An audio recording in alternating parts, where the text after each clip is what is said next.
인류의 첫 조상을 죽음과 저주에 빠뜨렸던 에덴 동산의 선악과 사건은 우리 그리스도인이 잘 묵상을 하면 우리 경건에 큰 빛을 주는 것이 분명합니다. 여러분, 사탄은 에덴에서 우리 첫 조상들에게 여러 가지 시험을 계속적으로 여러 가지 도전과 시험을 하다가 마지막에 선악과에 딱 인간이 걸려 넘어진 것이 아닙니다. 정확하게 사탄은 우리 첫 조상에게 이 선악과의 유혹을 단 한 번에 첫 번째 시도한 것이고, 첫 번째 시도에 우리 인류가 망한 것입니다. 여러분, 사탄은 정확하게 인류를 어떻게 망하게 할지를 정확히 사탄은 알고 한 칼에 우리 인류를 찔러서 넘어뜨린 거예요. 여러분, 성경은 말하고 있지 않지만은 위대한 문학 작품 가운데 하나인 밀턴의 신라문에서 이 부분을 밀턴의 작가적인 상상력을 발휘하여서 어떻게 인류를 타락시킬 것인지 이 사탄이 사유하는 장면이 나옵니다. 바로 뭔가 하니까 바로 이 사탄과 사탄을 따른 졸개들이 하나님께서 이 지상세계를 만드시고 이 지상세계를 하나님 당신의 형상을 가진 인류에게 그 지상세계를 다스릴 권세를, 권한을 하나님이 주셨다는 것을 이 사탄과 이 졸개들이 아는 거예요. 그리고 하나님이 과거에는 이 타락하기 전에 천사들을 하나님이 지극히 사랑하셨지만은 이제 이 인간들, 아담과 하와를 하나님이 지극히 사랑하시면서 항상 그들과 함께 이 에덴을 거니시고 하나님이 그들과 산책도 하시고 대화를 하시고 인격적으로 소통을 하시는 이 소식을 이 사탄이 듣고 견디지 못하는 거예요. 질투를 하는 거죠. 하나님과 인류 사이에. 그래서 이 사탄이 하나님과 인류 사이를 관계를 깨뜨리기 위해서 어떻게 할까? 이 고민이 사탄이 하는 것이 밀턴의 신라곤에서 아주 상세하게 작가가 상상력을 발휘하는 거죠. 그러면서 이 사탄은 정확하게 이 인류와 하나님의 관계를 파경에 이르는 것은 단 한 가지, 인류로 하여금 하나님을 대적하는 죄를 짓게 하는, 인류가 죄를 짓고 타락을 하면은 하나님의 거룩한 속성으로, 거룩한 성품으로 인간을 반드시 하나님과 관계에서 저주를 시행하시고 단절하시고 인간에게 죽음을 선사하신다는 것을 이 사탄이 아는 거예요. 그래서 사탄이 여러 가지 인간에게 타락할 수 있도록 여러 가지 시도를 하다가 선악과를 제시한 것이 아니라 단 한 번, 첫 번째에 이 선악과를 통하여서 유혹하여서 단번에 이 우리 첫 인류가 망하지 않았습니까? 여러분, 그래서 이 수법, 에덴에서 이 사탄이 우리 인류를 망하게 한 이 선악과의 이 수법은 이후의 인류 역사 속에서 사탄이 교회들을 향해서, 우리 그리스도를 향해서 우리 영혼을 실족케 하게 하는 계속적인, 역사 속에 계속적인 인류를 타락하고 교회를 무너뜨리는 방법이 바로 이 방법이에요. 시대가 다르고 방식이 조금 차이가 나지만은 사탄이 궁극적으로 우리들이 끊임없이 우리에게 유혹하고 우리를 인도하는 것은 죄 짓는 것이에요. 생각으로 죄를 짓고 입으로 죄를 짓고 손과 발과 행실로 죄를 짓고. 왜냐하면 거룩하신 하나님께서는 아무리 당신의 자녀이고 당신의 몸의 일부인 거룩한 교회라 할지라도 타락하고 죄를 지을 경우에는 주님의 거룩한 속성은 반드시 주님의 생명과 사랑을 단절시키거든요. 왜냐하면 단절시킬 때 그 단절된 고통을 통해서 교회와 그리스도인은 그 고통 속에서 참여를 하거든요. 여러분, 범죄했는데도 아무런 징계와 고통이 그 사람에게 없다고 한다면은 그 사람은 영원히 망하는 거죠. 그래서 주님이 그 사람을 기뻐하지 않을 때는 주님의 생명과 사랑을 주님이 끊어버리십니다. 그러면 그 고통 속에서 교회된 자, 그리스도인 된 자들이 견딜 수 없는 고통 속에서 다시 회개의 자리로 나오는 거죠. 그래서 지금도 변함없이 사탄이 우리 교회와 그리스도인들을 끊임없이 우리를 유혹하는 것은 바로 죄의 자리로 우리를 인도하는 것이 바로 사단의 궁극적인 그런 목적인 것을 알 수 있습니다. 여러분, 하나님의 자녀된 우리, 교회된 우리의 구원을 사탄은 취소시킬 능력은 없습니다. 구원을 취소시킬 능력은 없지만은 구원받지 못한 자, 불신자를 방불하는 영적인 비참함 속에는 사탄은 우리를 끌고 갈 수 있는 거죠. 그래서 구원을 취소시킬 수는 없지만은 그리스도인의 타락이 바로 불신자를 방불하는 비참 속에 우리를 빠뜨릴 수 있기 때문에 바로 사탄은 지금도 계속적으로 할 수만 있다고 한다면은 우리 그리스도인들이 범죄하도록 죄를 지어서 하나님으로부터 버림을 받 같은 그런 고통 속에 빠지도록 하는 것이 바로 사탄의 집요한 전략이라는 그것을 이해하시면 좋겠습니다. 여러분, 우리가 22장, 23장, 24장에 이르는 이 발람의 사건, 발람과 발락이 연합하여서 하나님의 백성, 이스라엘 백성들을 저주하려고 했던 그 사건이 어떻게 됐습니까? 하나님이 친히 나서셔서, 하나님이 직접 나서셔서 발람의 입을 막으시고, 발람의 그 더러운 입이 저주의 입이 아니라 바로 축복의 입으로 주님이 바꾸시지 않으셨습니까? 그래서 24장 제일 마지막에 발람과 발락은 제각기 자기 집으로 갔다고 성경이 기록이 됐습니다. 그런데 이 25장 이후로 그리고 31장에 가면은 이 발람이 자기 집으로 갔다는 의미가 진짜 저기 메소포타미아 유브라데스 강에 있는 그 집으로 갔다는 것이 아니라 그 일을 그만두고 돌아갔다는 그런 의미예요. 그래서 오늘 우리가 살펴보는 이 25장은 발람이 저주하기를 멈췄지만은 그의 악한 일을 도모하는 것은 계속되었음을 오늘 25장이 그것을 말씀을 하고 있습니다. 여러분, 오늘 1절에서는 이스라엘이 시딤에 머물러 있을 때에 이스라엘 백성들이 모압 여자와 음행하기를 시작하니라. 여러분, 이스라엘 백성들이 시딤에 지금 머물러 있습니다. 여러분, 이 시딤은 이 모압 평지의 넓은 가운데에 그 가운데 한 지역입니다. 이 시딤에서 이 모세는 마지막 신명기 설교를 이 시딤에서 합니다. 바로 앞은 요단강이 있고 저 멀리 여리고성이 보이는 바로 이스라엘 백성들이 곧 들어가게 되는 그 약속의 땅 코앞에서 지금 이 일이 오늘 벌어집니다. 그리고 이곳에서는 이제 모세가 죽고 나서 여호수아가 이제 두 번째 정탐군을 이 시딤에서 여리고성으로 올라보내는 것이거든요.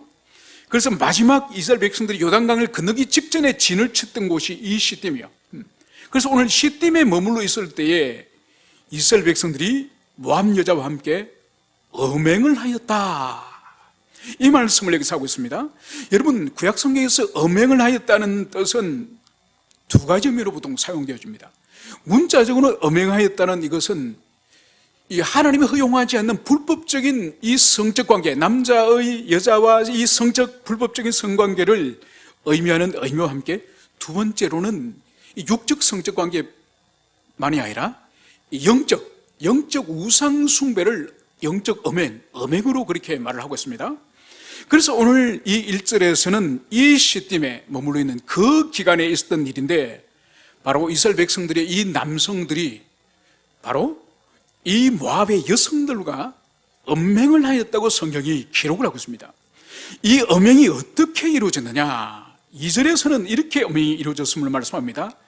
그 여자들, 즉 모압의 여자들이 자기 신들에게 제사할 때에 이스라엘 백성을 청함에 백성이 먹고 그들의 신들에게 절함으로 이스라엘이 바알 보엘에게 가담한지라 여호와께서 이스라엘에게 진노하시니라. 여러분, 바로 오늘 이 모압의 여인들이 자기들의 우상, 이 우상을 오늘 3절에서는 바알 보엘이라 그러죠. 여러분, 이 바알 보엘의 의미가 뭔가 하니까 이스라엘 백성들이 그토록 이제 가나안 땅에 들어가면은 이제 그 땅의 가장 중심적인 우상이 바알입니다.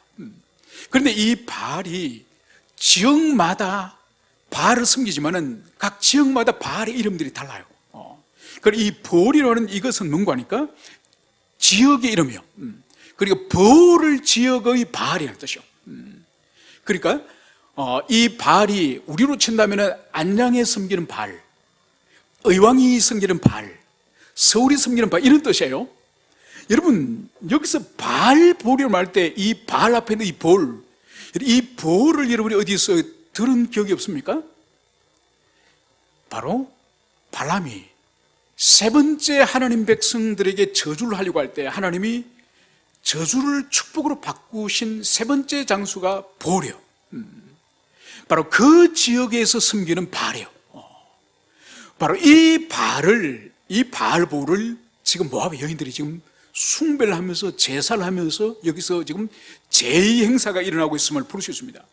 여러분, 이건 일종의 바알의 축제라고 할 수 있습니다. 그러니까 지금 보십시오. 이스라엘 백성들은 40년 동안 광야에서 아주 남루한 모습으로 그들이 계속 방랑을 하지 않았습니까? 그런데 지금 이 모압에 여기서 바알의 페스티벌, 바알의 축제를 하는 거예요.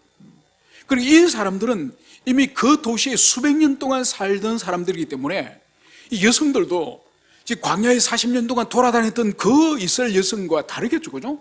화장도 하고 옷도 화려한 옷을 입고, 그리고 이스라엘 백성들은 40년 동안 광야에서 만나밖에 안 먹었습니다.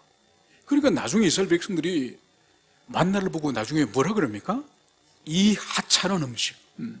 그리고 얼마나 만나를 억지로 먹기는 먹지만 마음속에는 만나가 너무너무 싫은 거예요. 죽지 못해서 먹는 것처럼 하나님의 만나를 그들이 그렇게 하찮게 여기는 거예요. 그런데 이 페스티벌에 축제를 하면 어떻겠습니까? 뭐 상다리가 뻑적지근하게, 분명히 거기 아마 고기가 있었을 겁니다. 먹음직스러운 많은 음식을 준비했을 겁니다.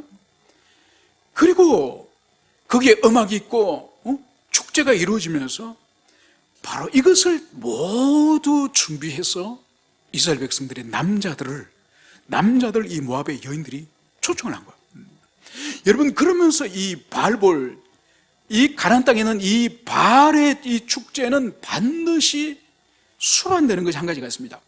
바로 뭔가 하니까 이 바알이라고 하는 이 우상은 인간들이 만든 신이고 우상이지 않습니까?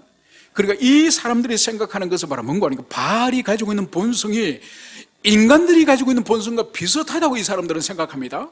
그래서 가나안 지방에 있는 이 바알은 이 자연 세계를 주관한다고 보는 거죠. 특히 하늘에서 비를 내려줘서 초목을 이제 양들이나 소들이, 짐승들이 그 내려주는 비를 통해서 초목을 먹고, 또 그 땅에 밀이나 보리 또한 하늘에서 이 비를 통해서 농작물을 재배하지 않습니까? 그런데 이 바알이 비를 언제 내려주느냐? 바로 바알의 아내 아세라가 이 부부신이지 않습니까? 이 부부신이 흥분했을 때, 성적으로 흥분했을 때 비를 내려준다고 보는 거죠.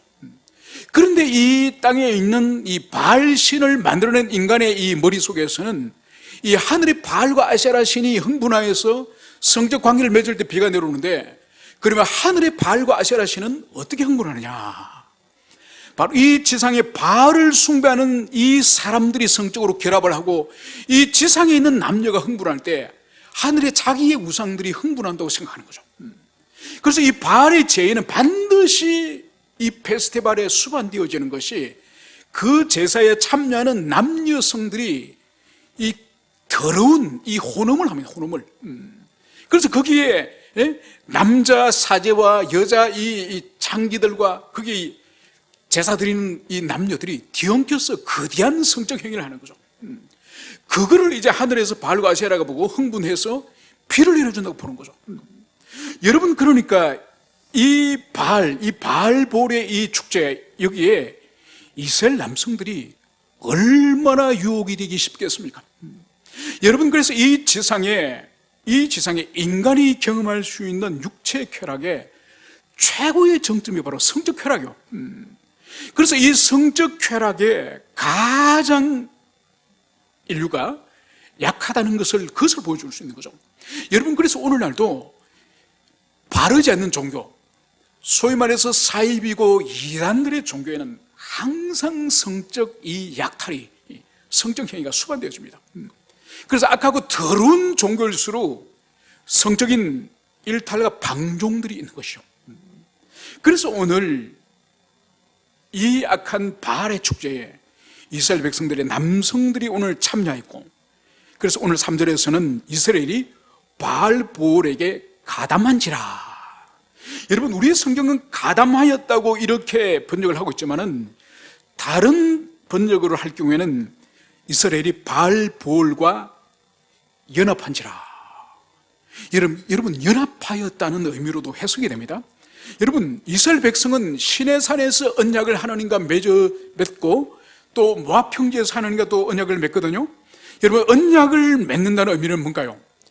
하나님의 신부가 됐다는 거예요.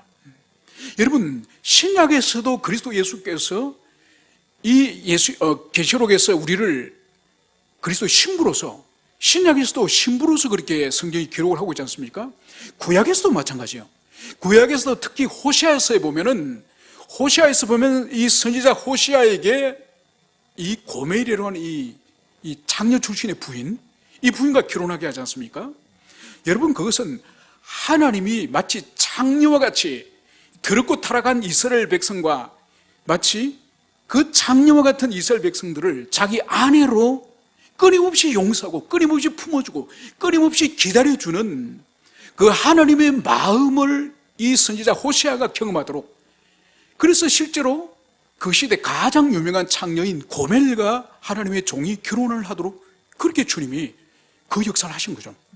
그래서 그 찢어지는 마음을 가지고 호시아가 그 호시아 선지자를 계속 선포하지 않습니까?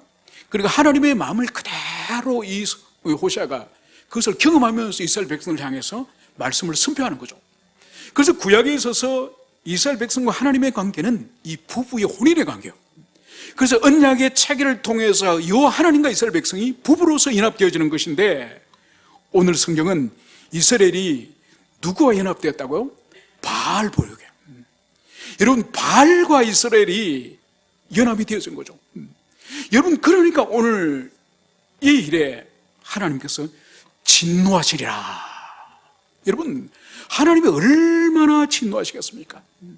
여러분, 이 일은 40년 전에 이스라엘 백성들이 시내산에 당도하여서 모세가 하나님께 율법을 받기 위해서 시내산에 40일간 올라갔지 않습니까?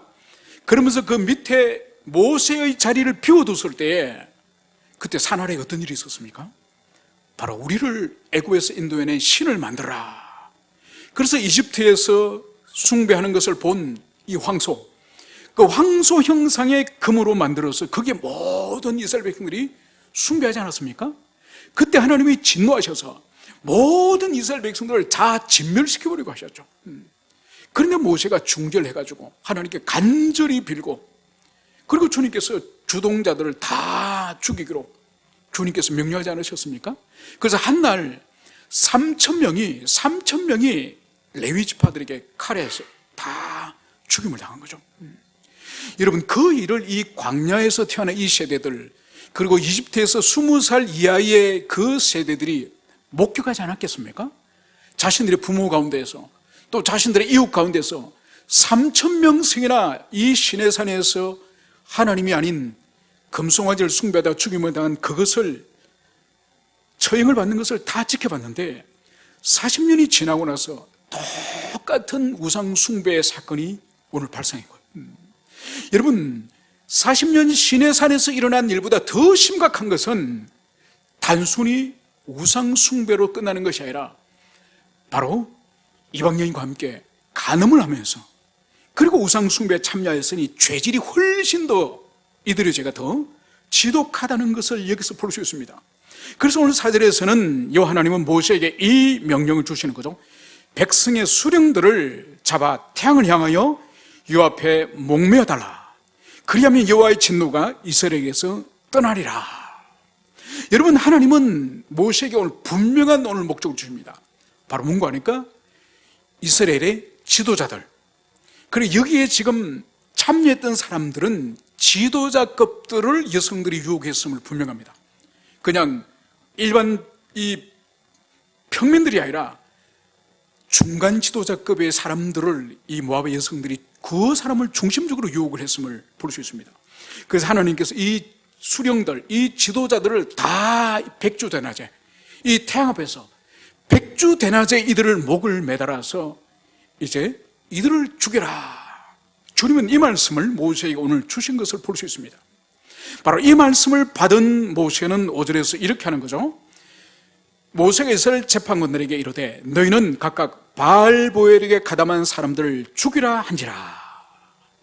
이제 모세는 하나님의 말씀을 받아서 이제 재판관들에게 이제 말씀을 전합니다.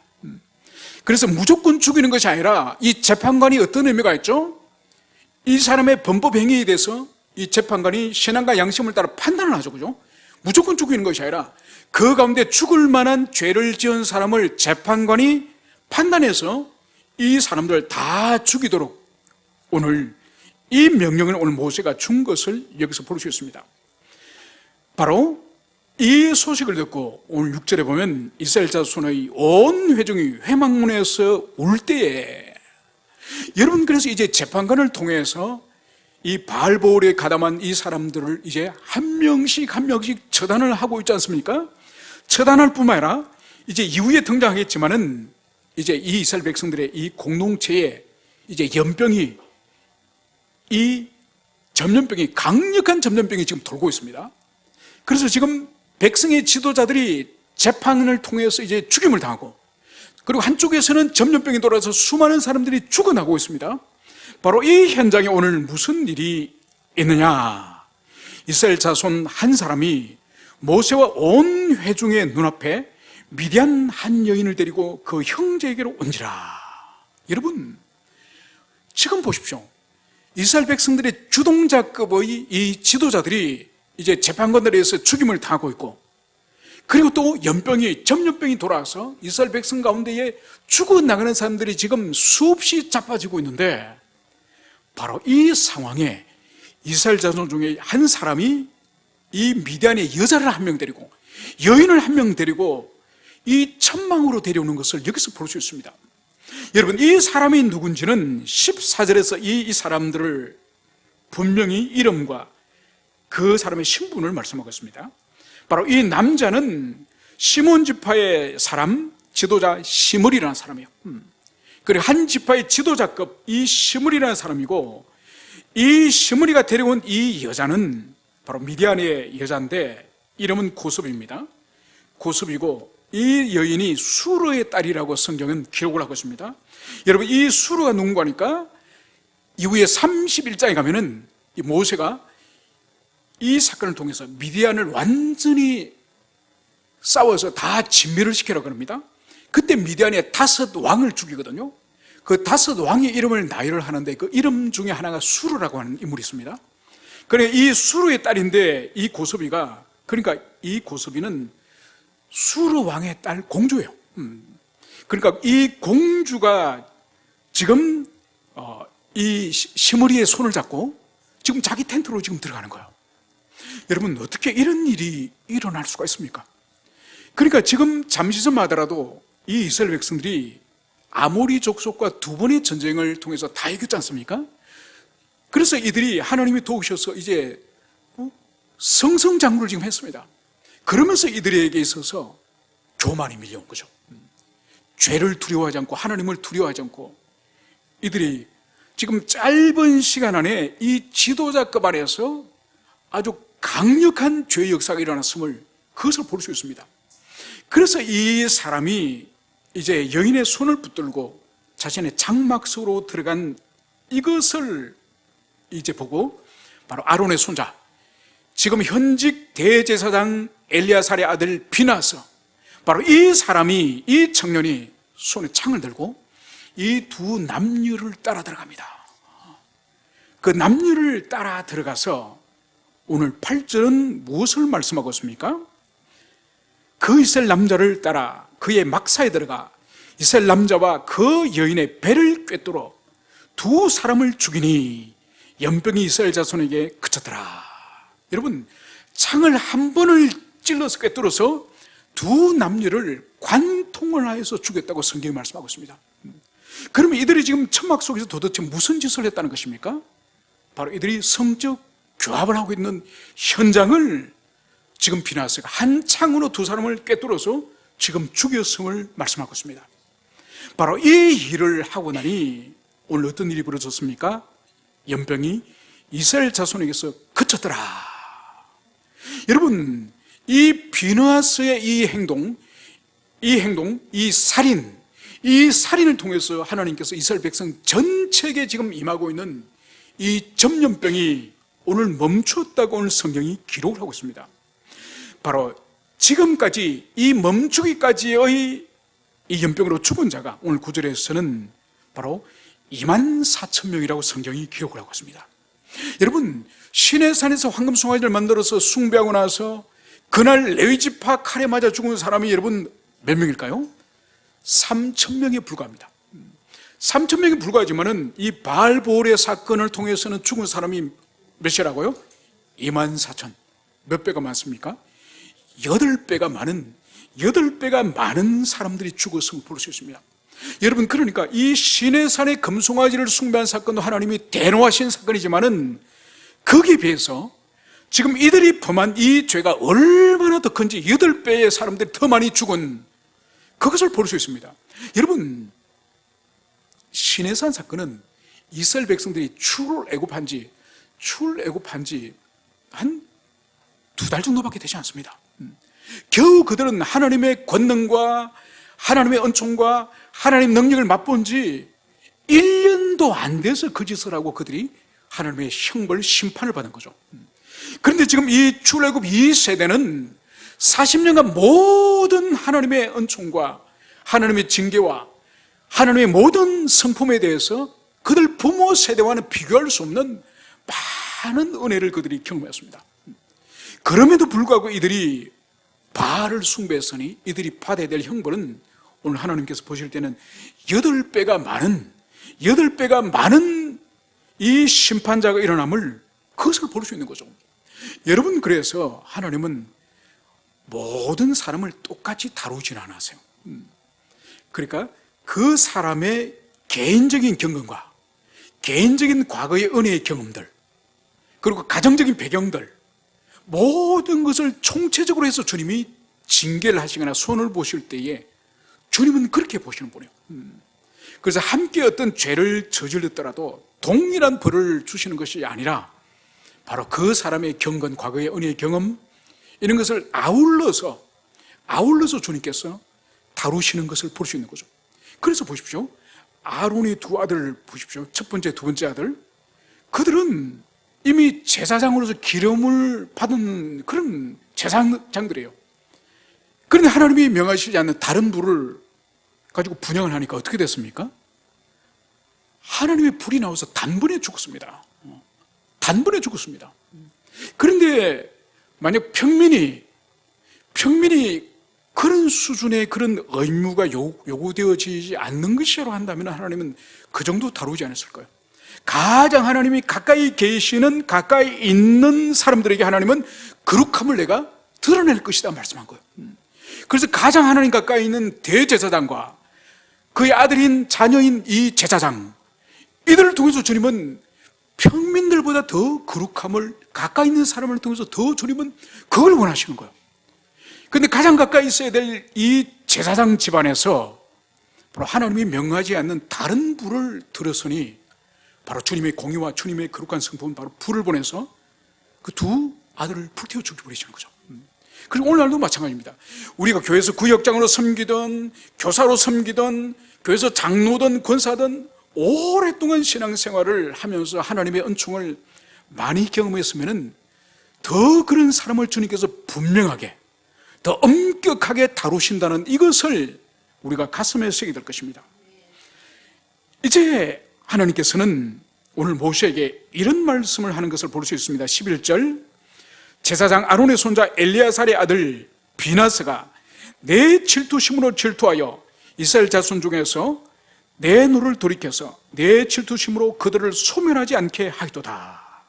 여러분, 인간적으로 볼 때는 오늘 대제사장 아들 이 비나스가 지금 뭘 했습니까? 사람을 2명 죽인 살인을 했습니다. 여러분, 살인을 했던 이 행위지만은 오늘 주님의 평가는 뭔가요? 내 질투심으로, 바로 하나님의 질투심으로 이 비나스가 바로 이 죄인을 처단했다고 주님은 오늘 그것을 오늘 칭찬하시는 거예요. 여러분, 여기서 우리가 볼 수 있는 것이 바로 뭔가 하니까 우리가 오늘도 예배 직전에 예배 순서 가운데 10계명을 우리가 같이 읽었지 않습니까? 그 10계명 가운데 1계명, 2계명에 하나님의 어떤 성품이 우상 숭배하지 마라, 너희들이 우상 숭배를 하지도 말고 만들지도 말고 절하지 말라 그러면서 나는 질투하는 하나님이다 여러분, 질투의 이 속성이 뭔가요? 사랑의 독점의 관계를 전제로 하는 거죠. 사랑의 독점을 전제로 하는 것인데, 이 배우자가 이 남자도 만나고 이 배우자가 저 여자도 만나고, 그래서 온 동네 남자들하고 다 돌아가면서 잤으면은 그게 자기 배우자일 수 있습니까? 바로 오늘 이스라엘 백성이 시내 산에서 하나님과 언약을 맺어서 하나님과 이스라엘 백성이 이 부부의 이 관계로 언약을 맺었는데, 지금 바알과 이 이스라엘 백성들이 거기 절하고 그 음식을 먹고 또 그 숭배하는 여자들과 이 혼음을 했으니, 오늘 하나님께서는 이들을 결코 그분의 거룩한 성품, 그것을 용납할 수가 없는 거죠. 그래서 주님의 품에 강력한 이 질투, 이 분노, 이것을 오늘 정확하게 대변하여서 하나님의 이 분노, 이 질투를 대행한 사람이 누굽니까? 비나스. 여러분, 여기서 우리가 볼 수 있는 것이 바로 뭔가 하니까, 이 비나스는 나중에 이 다윗에게서도 이 질투의 마음을 그대로 다윗에게서 드러납니다. 오늘 비나스가 보세요. 하나님 품고 있는 이 강력한 이 분노, 이 질투. 여러분, 다윗도 형님의 이 음식을 갖다 주러 전쟁터 나가니 막 골리앗이 오만 더러운 욕을 하나님과 하나님의 백성들에게 다 하지 않습니까? 그런데 사울 왕을 비롯하여서 모든 군사들이 입도 하나 벌리지 못하는 거예요. 그러니까 이 다윗은 이 하나님을 그렇게 조롱을 하고 하나님 백성을 그렇게 조롱하는 것을 이 감당을 할 수 없는 거죠. 그래서 분노하여서 내가 저놈을 죽이겠다. 그 어린아이가 분노하면서 이 골리앗을 쳐 죽이지 않습니까? 여러분, 오늘날 우리 한국교회를 비롯해서 이 세계 교회에 큰 약점 중에 하나가 바로 뭔가 하니까, 하나님의 정서가 우리에게 없다는 거예요. 그러니까 하나님이 기뻐하시는 것을 우리가 기뻐해야 되고, 하나님이 기뻐하지 않는 것을 우리가 기뻐하지 않아야 되고, 하나님이 분노하실 것을 우리도 분노해야 되는데, 여러분 오늘 보세요. 그리스도인은 이 세상에서 무슨 일이 일어나든지 간에 아무 말도 하지 말라는 거예요. 교회는 나서지 말라는 거예요. 문제는 세상이 오늘날이 상대주의고 포스트 모던 시대이기 때문에 절대적 진리가 없기 때문에 세상은 교회에게 그렇게 말할 수 있습니다. 그런데 교회 안에서조차도, 목회자들조차도, 교회 지도자들조차도 세상이 어떻게 돌아가든지 말하지 말고 그냥 우리 개인 경건을 잘 지키고 우리 구원받으면 되고 우리 신앙생활 잘하면 이게 본질이 아닌가? 이게 중요한 거죠. 여러분, 성경을 보세요. 성경을. 하나님이 분노하실 일을 오늘 비나스가 분노하여서, 여기서 보십시오. 이 창으로 두 사람을 찔러 죽이는 이것은 만약 비나스가 하지 않았으면 하나님이라도 창으로 찔러 죽일 일입니다. 이거 그 정도로 하나님이 이 일에 대해서 격분을 하셔요. 이 격분을 오늘 대행하여서 비나스가 오늘 이 일을 한 거예요.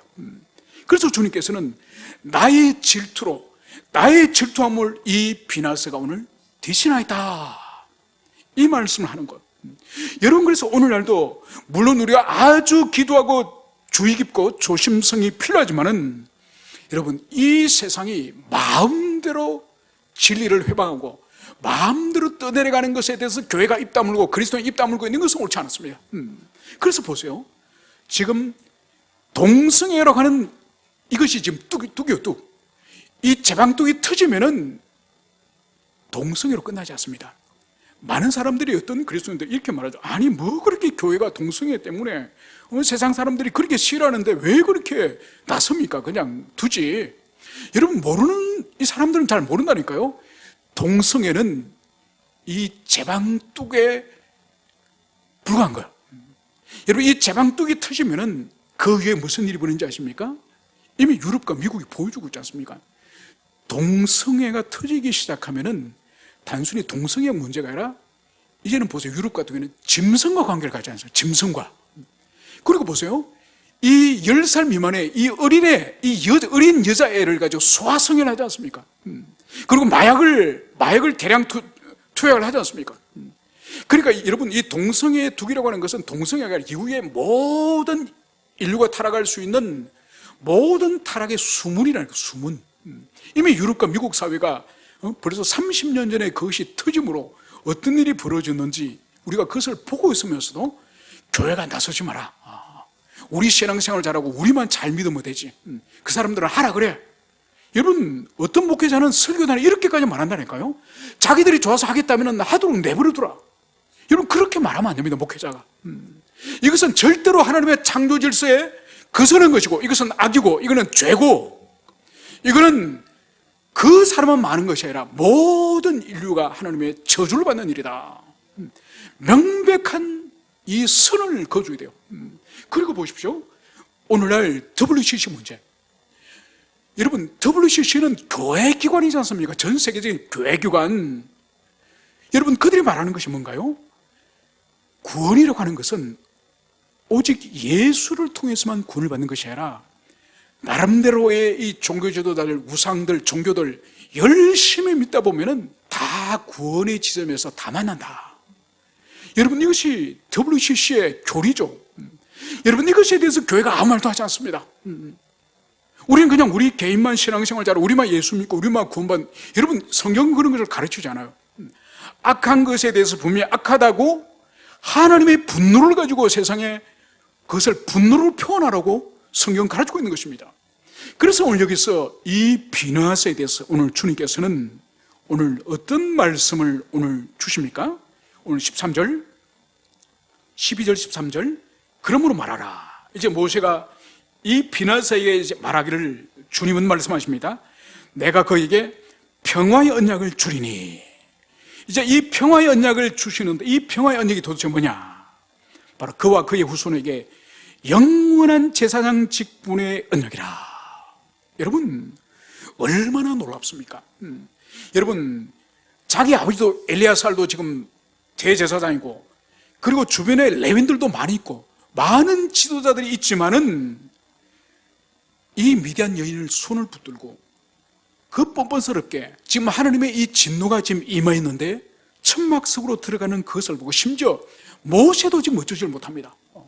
이런 상황에 창을 가지고 들어가서 이 두 남녀를 단번에 찔러 죽이는 이 비나스, 이것은 하나님의 마음을 그대로 표현한 거룩한 의로운 분노다. 그래서 주님은 바로 이 비나스에게 영원한 대제사장의 직분, 그것을 너와 너의 후손에게 주리라. 주님은 오늘 이 말씀을 하는 것을 여기서 볼 수 있습니다. 그러면서 오늘 이 비나스의 행동을 오늘 주님은 이렇게 말씀을 합니다. 그가 그의 하나님을 위하여 질투하여 이스라엘 자손을 속죄하였음이라. 여러분, 창으로 두 사람을 찔러 죽인 하나님의 분노를 그대로 투영하여서 두 사람을 찔러 죽인 이 행동이 오늘 하나님은 무엇이라고 인정합니까? 속죄의 행위다. 속죄의 행위다. 여러분, 이렇게 주님은 인정해 주십니다. 여러분, 보편적으로 속죄는 어떻게 일어나죠? 범죄했을 때 바로 제사장 앞에 제물을 가지고 와서 제사의 절차를 그대로 밟을 때에 속죄의 행위를 하는 것이죠. 그런데 오늘 하나님께서는 비나스의 창을 통해서 이 두 사람을 찔러 죽인 이 행위가 오늘 바로 속죄를 하였다. 이 말씀을 익사하고 있는 거죠. 여러분, 민수기에서는 또 다른 한 곳에서 속죄를 하나님이 선언하는 행위가 있습니다. 그게 바로 뭐죠? 바로 고라의 반역의 사건. 고라가 반역에 인해서 죽임을 당하고 그 이튿날 많은 무리들이 또 이 모세와 아론을 찾아가서 너희들이 하나님의 백성을 죽였도다. 그러면서 두 지도자를 또 그렇게 대적하지 않습니까? 그때 하나님께서 이스라엘 백성들에게 연병을, 또 전염병을 보냈죠. 그때 모세가 자기 형님에게 급히 향로에 불을 취해서 향을 피우러 가라, 그렇게 아론을 보냈지 않습니까? 그래서 이 전염병으로 사람들이 넘어지고 있는 이 죽은 자와 산 자 사이에서 이 아론이 향로불을 피워서 속죄를 하죠. 그것도 성경이 속죄 행위로 봅니다. 그래서 오늘 이 비나스가 창으로서 하나님의 거룩한 분노를 드러낸 이 행위도 오늘 속죄라 그러고, 또 전염병으로 죽는 자와 산 사이에서 아론이 향로불을 통해서 속죄한 그 행위도 속죄라고 성경이 말씀하고 있습니다. 그래서 그것은 아주 비상한 상황에 이 비나스도 그렇고 아론도 그렇고 자기 생명을 던지면서 바로 이 일을 하지 않았습니까? 그래서 주님께서는 그 일을 아주 귀히 보시고 평가하는 것을 여기서 볼 수 있습니다. 그래서 오늘 11절에 보면 바로 이스라엘 자손 중에서 내 노를 돌이켜서 내 질투심으로 그들을 소멸하지 않게 하였도다. 여러분, 이 비나스에 만약 이 창으로 두 남녀를 찔러 죽이는 이 속죄 행위가 없다고 한다면 오늘 하나님의 진노는 오늘 어떻게 됐다고요? 그들을 소멸하지 않게 하였도다. 바로 이 행위가 없었으면 모든 민족을 하나님은 다 진멸시켜 버리실 정도로 오늘 대로한 사건임을 오늘 이것을 여기서 말씀을 하고 있습니다. 그러면서 오늘 이 두 사람의 신분을 오늘 14절과 15절이 말씀을 하고 있으니 바로 시몬 지파의 이 시므리, 그리고 미디안 이 공주인 고섭이, 바로 이 두 사람의 이 신분과 가문과 이 사람의 근본에 대해서 오늘 성경이 말씀을 하고 있습니다. 여러분, 여기서 우리가 볼 수 있는 것이 바로 뭔가 하니까 이 남자가 이 시몬 지파지 않습니까? 이 시므리가. 그래서 오늘 26장에 보면 하나님이 두 번째 이제 인구 조사를 하라고 주님이 명령을 하시죠. 그래서 르우벤 지파부터 쭉 인구를 조사하고 사람의 숫자를 정확히 기록을 합니다. 가장 많은 지파가 바로 유다 지파죠. 유다 지파는 7만이 넘습니다. 그런데 가장 작은 지파가 어딘지 아십니까? 바로 이 시몬 지파, 시몬 지파. 그래서 시몬 지파는 첫 번째 계수할 때는 5만 9천여 명이에요. 약 6만에 가까운 수입니다. 그런데 두 번째 계수를 할 때는 2만 2천, 약 3분의 1밖에 되지 않습니다. 여러분, 대부분 인구가 조금씩 만 명이 늘거나 몇천 명이 늘거나 다 40년 사이 하나님의 은총으로 늘었습니다. 그런데 이 시몬 지파는 3분의 1밖에 남지 않은 거예요. 여러분, 그래서 이 시므리가 속해 있는 이 시몬 지파가 이 바알볼의 사건의 중심적인 사람들이, 이 우상숭배 참여한 사람들이 바로 이 시몬 지파라고 그렇게 추정을 합니다.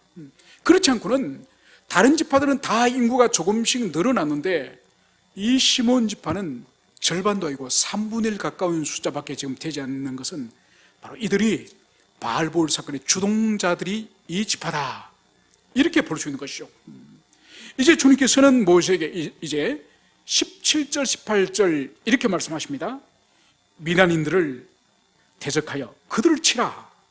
이는 그들이 속임수로 너희를 대적하되 보울의 일과 미디안 지휘관의 딸 곧 보울의 일로 연병이 일어난 날에 죽임을 당한 그들의 자매 고섭이의 사건으로 너희를 유혹하였음이라. 여러분, 오늘 하나님은 모세에게 이 미디안 이 세력을 절대로 그냥 두지 말고 그들을 치라, 이 말씀을 여기서 하는 거죠. 그 이유가 바로 이스라엘 백성들을 속임수로 속여서 바로 이들을 타락하여 범죄하도록 만들었기 때문이다, 이 말씀을 여기서 하고 있는 거죠. 여러분, 그래서 3번에 걸쳐서 4번에 걸쳐서 이스라엘 백성들을 저주하려고 했을 때에 그들이 실패했지만은, 그러나 이제 저주의 방식이 아닌 여성을 통해서, 유혹의 방법을 통해서 우상 숭배에 참여하고 간음에 참여하여서 2만 4천 명이라고 하는 엄청난 이 사람들이 죽임을 당하는 이 일을 바로 이 미디안의 이 사람들이 오늘 중심이 되었음을 볼 수 있습니다. 그러면서 마지막으로 우리가 한 군데만 다시 한번 찾도록 하겠습니다. 도대체 이 일을 누가 꾀하였느냐, 누가 시도하였느냐. 바로 오늘 31장 8절을 우리가 8절과 16절 두 구절만 우리 찾도록 하겠습니다. 이제 오늘 하나님께서 모세에게 분명히 17절에 미디안을 대적하여 그들을 치라 말씀하셨죠. 이제 31장 오늘 8절 우리 읽겠습니다. 시작. 그 죽인 자 외에 미디안의 5 왕을 죽였으니 미디안의 왕들은 에위와 레겜과 수르와 후르와 레벨며 또 보리 아들 발람을 칼로 죽였더라. 여러분, 이 5 왕과 함께 보리 아들 발람이 이제 자기 고향 메소포타미아로 가지 않고 이 미디안 사람들 사이에 이 발람이 죽고 있었던 것입니다. 그리고 결정적인 증거를 한 군데만 더 찾겠습니다. 16절, 31장 16절. 우리 16절 한 구절만 찾겠습니다. 시작. 보라, 이들이 발람의 꾀를 따라 이스라엘 자손을 보울의 사건에서 여호와 앞에 범죄하게 하여 여호와의 회중 가운데 연병이 일어나게 하느니라. 여러분 보십시오. 여호와 앞에 전염병, 이 연병이 일어나게 된 이 일이 오늘 누구의 꾀라고요? 발람의 꾀. 이 발람이 이제 돌아가면서 발락에게 이 간음의 사건, 우상숭배 사건으로 이스라엘 백성들을 유혹해서 거기에 오늘 가담을 시킨 거예요.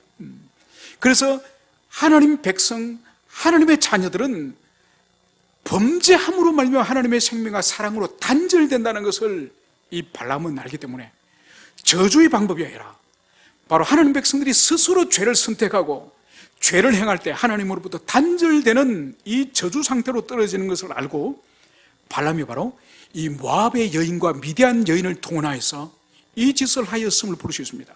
여러분, 이것을 성령께서 요한계시록에서 정확하게 한 번 더 말씀을 하십니다.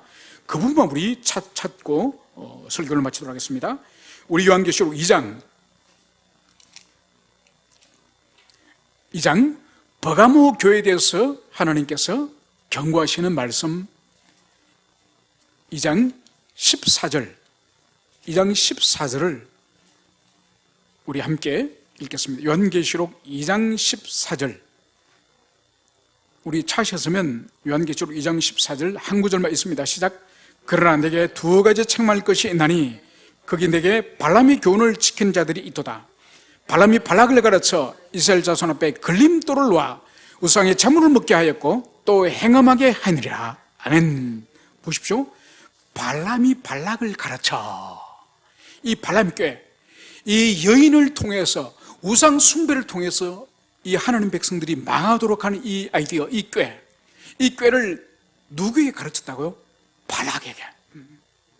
그러니까 저주의 방법을 실패하니 이 간음과 이 우상 숭배 이 방법으로 이스라엘 백성들을 망하게 할 수 있습니다. 이거를 발락 왕에게 오늘 가르쳤다는 거죠. 그러면서 여호와 하나님도 섬기고 바알도 섬기는 이 혼합주의를 지금 버가모 교회 안에서도 영적 혼합주의가 있다는 것을 오늘 성령님께서 책망하시면서 오래전 출애굽 시대 때 바로 발람과 발락의 사건을 오늘 여기서 인용하는 것을 볼 수 있습니다. 이제 말씀을 정리하고자 합니다. 오늘 이 사건을 통해서 오늘날도 이 일은 여전히 유효합니다.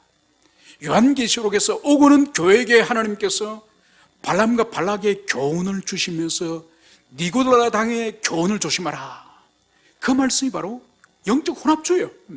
그래서 오늘날도 우리가 아무리 교회를 오랫동안 다니고 교회를 섬기고 직분을 가지고 있고 헌신을 많이 하더라도 그런 주님 앞에 충성스러운 삶과 함께 세속주의적인 삶을, 더러운 세속주의의 삶을 함께 살면은 발람과 발락 시대와 똑같고 바로 초대교회 때 이 니고라 당 그들의 삶과 똑같은, 그것이 바로 하나님께서 우리를 보시는 평가예요. 그래서 주님께서는 계시록 마지막 부분에 보십시오. 주님 다시 오실 때에 그 신랑을 맞이하는 신부에 대해서 어떻게 말씀하시죠? 희고 깨끗한 옷을 입고, 희고 깨끗한 옷은 뭐죠? 거룩한 행실이요. 성도의 거룩한 행실. 여러분, 성도의 거룩한 삶을 통해서 다시 오시는 신랑이신 주님을 맞이하는 거야. 그래서 주일날은 교회에서 주님을 섬기고 세상에 나가서는 더러운 짓을 같이 하고, 여러분 그거는 여러분 니고라 당의 삶이에요.